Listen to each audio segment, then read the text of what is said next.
Hi, I am Tatiana Fincham, and I'm a senior social work counselor here at MD Anderson, and I am joined by my fantastic colleague, Mary Dev, who is also a senior social work counselor here at MD Anderson, and this is the CancerWise podcast.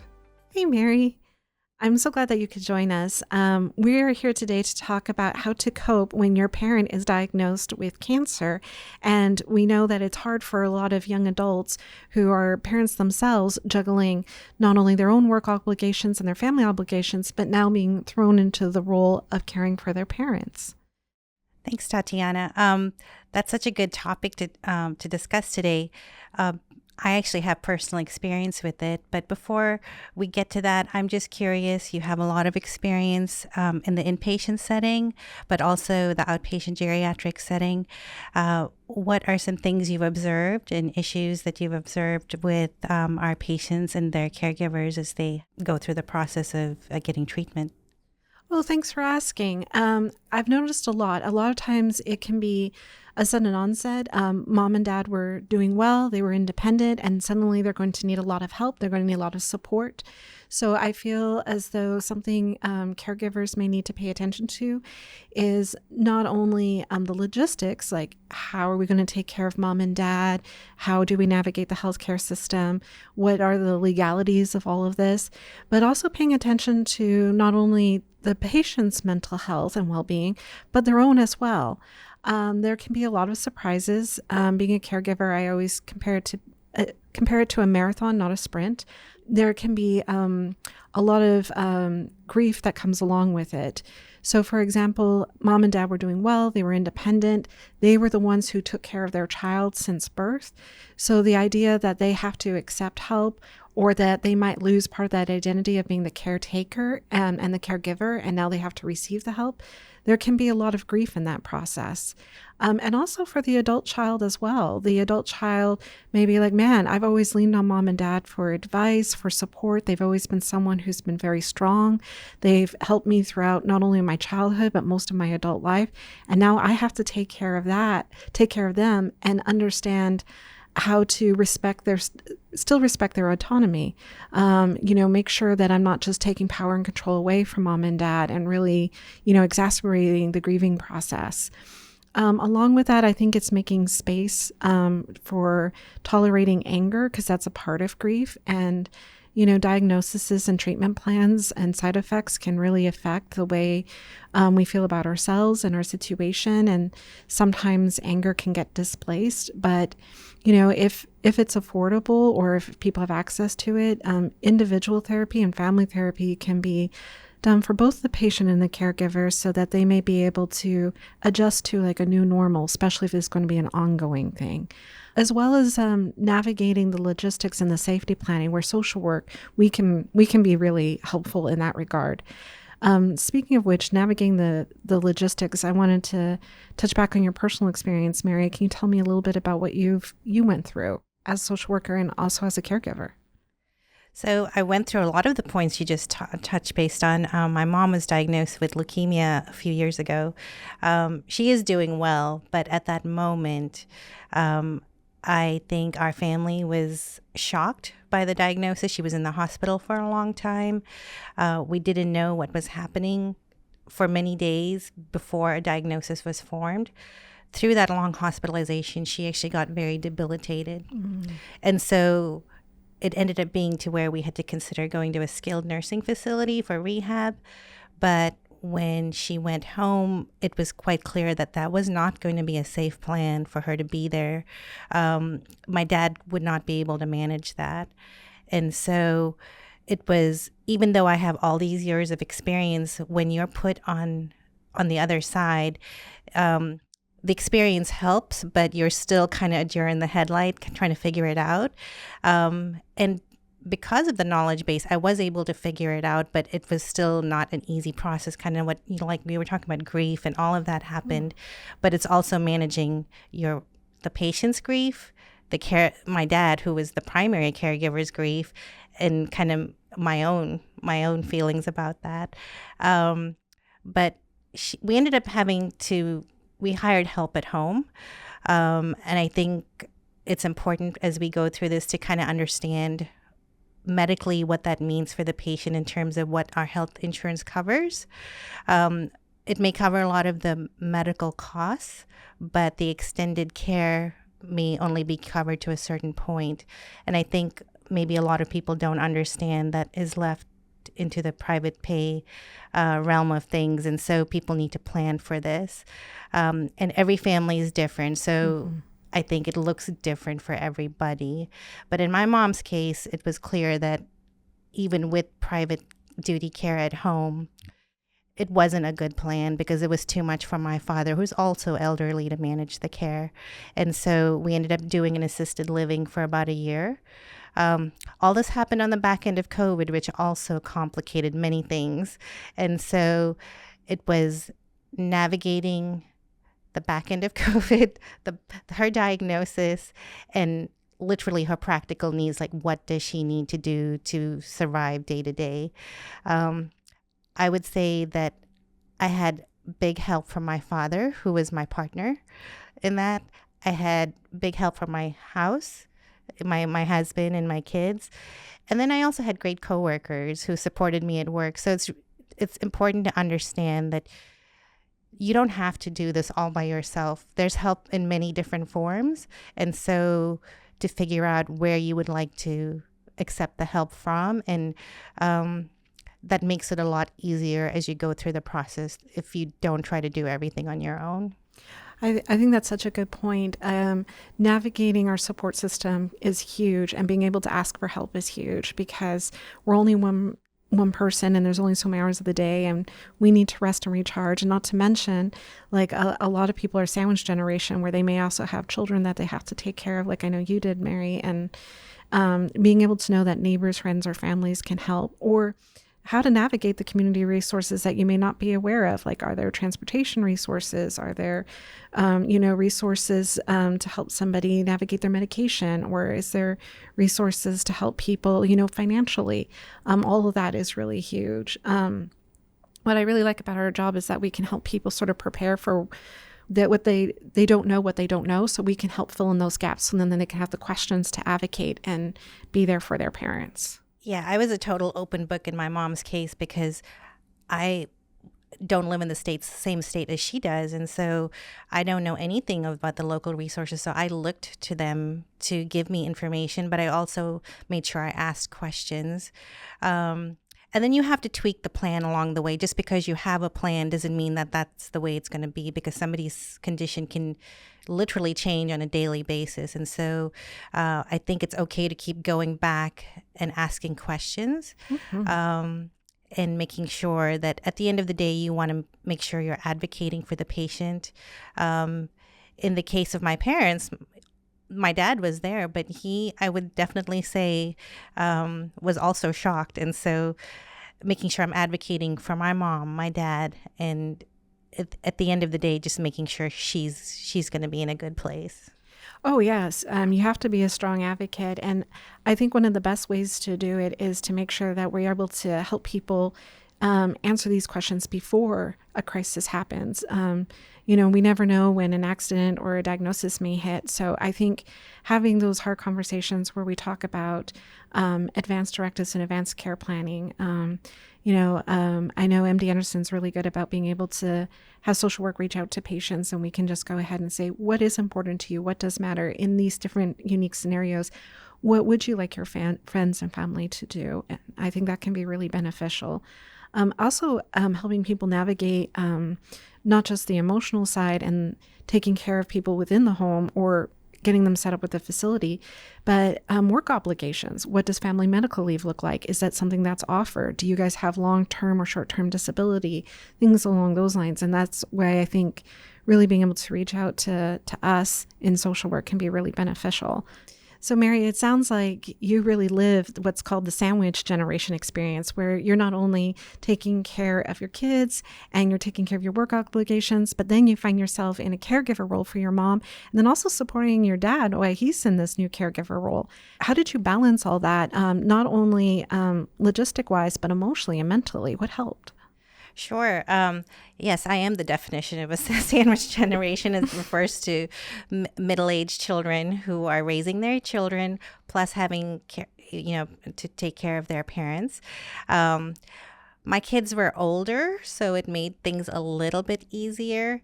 And I had good support from my husband. So while I was traveling to go help my parents, I was at peace that the house wasn't burning down. um, but to help my parents, how I try to do work life, balance and working, taking care of the kids and them. Um, I went through all the emotions, but I think I too was in shock.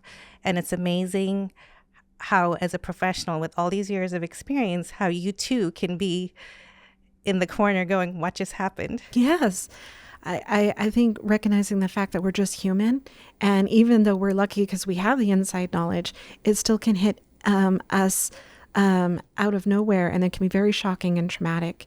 And it's our mom and dad. There's nothing more personal than that relationship, except for maybe with our kids. It sounds like, knowing that you had your husband's support, you were so grateful to know, like you said, he's keeping the house together, making sure nothing's burning down.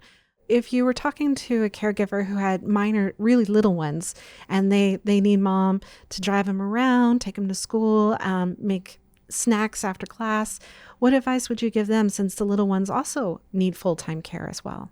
Yeah, so my kids weren't quite driving age, so they kind of needed some of that. But I was still the lady who made all the lunches and cleaned up and did laundry. And so I basically had to assign responsibilities. If the kids are super little, though, obviously they can't help out with that. And so, obviously hopefully your partner, or if you don't have a partner, other people, friends, extended family members need to be able to step in to take care of the kids, because when the kids are that little, they really need consistency. It's not good for them to have their routine messed up just because there's other things going on, because that's kind of how they feel safe. So it's really important to keep their routine as stable as possible. And if there's any changes, kind of explaining what the changes are. And thank goodness for FaceTime, because that can help at least touch base with the kids whenever they need to. But yes, it is harder when they're little. But I think talking with your partner, or if there's no partner, your support system, like, I need help on both ends. I need help with my parents. I need help with the kids. What can you do to help me? And sometimes just asking the question, and seeing what happens. If you have, and then coordinating with a daycare or a nanny, but that's, everybody's situation's different, so that may not be even available. So just kind of going back to your point of looking at your resources and support system is so important. In terms of supporting my parents as we went through this, I literally found myself navigating two different levels. My mom, who was the patient, addressing her needs, which were very different because she doesn't feel good and she's in the hospital. She's then in a facility. Like, her whole world has changed upside down. And then supporting my father, who is kind of on the sidelines, but, financially, he has to figure out, okay, what needs to be done, and kind of he was taking over that aspect. And so kind of coordinating both their needs on very different levels. But I find that no matter how much experience you have, when it's your family, it's still a very difficult experience, but it's nice to have support. Mary, you're incredible. And while you were talking, it made me think about what a gift you were giving your children on multiple fronts. One, that they got to see how loving and supportive their family is, and how it's okay to be vulnerable and ask for help, and how to step up and care for people and express love in a caregiving role. And I think sometimes, with all the need that caregivers have to feel and balance, they may forget that they're presenting such strength and gifts to the newer generation to show this is how we help each other. This is what it means to have a family. This is love. Yeah. So those are conversations I've actually had with them all along. And the reason is, my family has migrated to this country. And so our family in Houston is not that big. And so in Houston, it's just the four of us. And so you're right, teaching them that, just because that's the case, we still have obligations and we have to do something to step up. So maybe when I'm old, they'll take care of me someday too. Yeah, it's always that flow. Sometimes we're the ones who provide the support, and then we get to receive the support and see it as a Yeah. gift. Yes, I love that. Another aspect when it comes to navigating finances and employment is taking on another courageous conversation with maybe our supervisors or our the institutions or agencies that we work at. How would you recommend somebody start that conversation, or what tips or tricks would you recommend in that if somebody needs to approach their employer? I think there's no right or wrong answer on that. And the reason is everybody has a different workspace. Some people find their employers more supportive than others.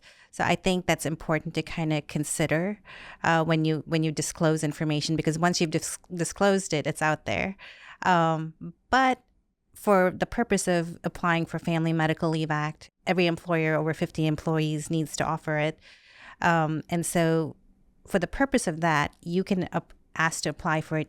Your employer technically does not need to know the diagnosis or what's happening, but a physician does need to fill out the form. So I'm sure they're going to see that at some point. You don't need to discuss it too much, but if you feel comfortable, me personally, what I found is when I did choose to disclose, but again, I have a supportive work environment, I actually got more support from all levels, my colleagues, my immediate work, my department. In general, everyone around me was more supportive, like, how can I help you? I'm very glad to hear that. And, it is true. I think everyone knows their own situation best, and being able to assess how much I disclose, when to disclose, or maybe even talking to the social worker about your specific situation could be helpful. And then seeing if there's community resources that provide guidance at navigating employment. Yeah. Do you have any specifics for community resources that you would recommend? I do know here at MD Anderson with the adolescent and young adult clinic, usually young adults are just branching out into the employment world. So we are lucky to have a wonderful vocational counselor, Heather DeRoos, and she's fantastic. And there are other community resources that can provide education about your rights and also about how to navigate these conversations. I think we're lucky because when patients and caregivers connect with us, we can slow down, do a little research, and see what would be appropriate for them.